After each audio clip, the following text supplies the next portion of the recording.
안녕하세요. 저는 외국인 사역부 브리티스 인터내셔널에서 사역 중인 오늘의 말씀지기 강현우 간사입니다. 벌써 2020년도 끝을 향해 가고 있습니다. 하지만 하나님의 말씀을 묵상하는 것에는 끝이 없어야겠죠? 오늘도 풍삼으로 말씀의 큰 은혜를 함께 누리기를 소망합니다.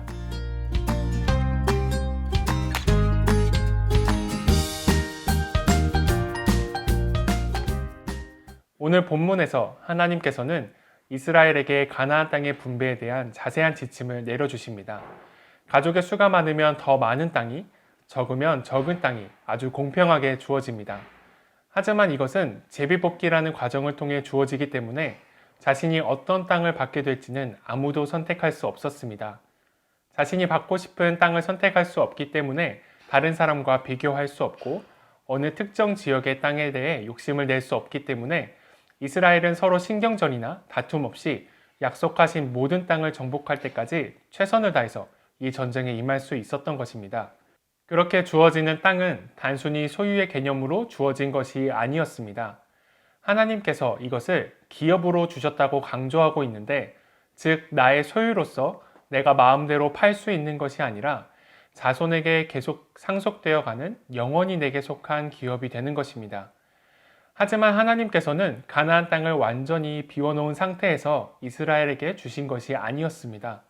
하나님께서는 여러 민족들을 남겨두셨고 이스라엘은 계속해서 하나님께서 주신 약속을 신뢰하며 하나님의 방법으로 전쟁을 수행하는 법을 배워야 했습니다. 이스라엘이 그 땅의 원주민들을 몰아내지 않고 헛된 신을 경배하게 되면 이방 민족들을 일으켜 이스라엘을 대적하고 고통을 받게 하시고 다시 회개하고 돌아오면 구원해 주실 것입니다.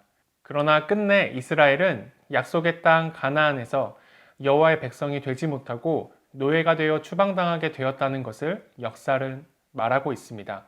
왜 하나님께서는 가나안 땅의 원주민들을 미리 쫓아내신 후에 이스라엘이 편하게 그 땅을 취하도록 하지 않으셨을까요? 하나님께서 미리 정리하셨다면 이스라엘이 다른 신들을 섬길 일이 없었을지도 모릅니다.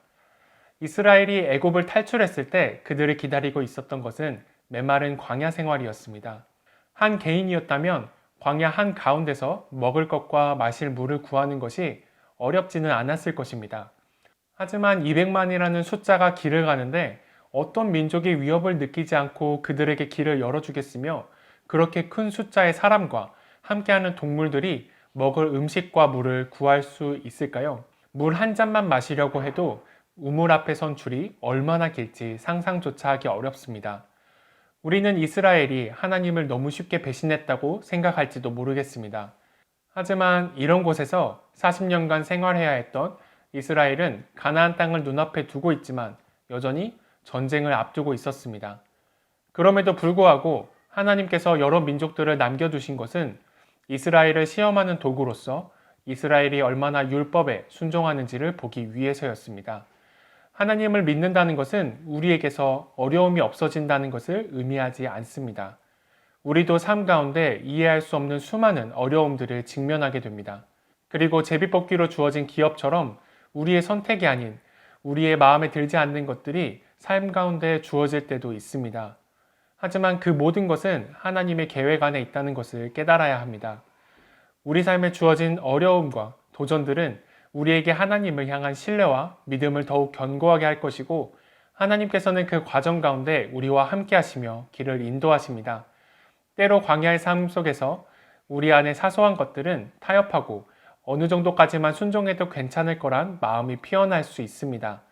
하지만 이스라엘이 하나님이 아닌 자신들의 생각과 경험을 의지할수록 문제의 해결과 하나님으로부터 더욱 멀어진 것을 역사를 통해 알 수 있듯이, 우리는 작은 문제도 하나님께 가지고 나와 하나님께서 우리의 삶에서 얼마나 작은 부분들까지도 신경 쓰고 계시고 또 함께 동행하고자 하시는지 경험하는 은혜가 우리 모두에게 있기를 기도합니다.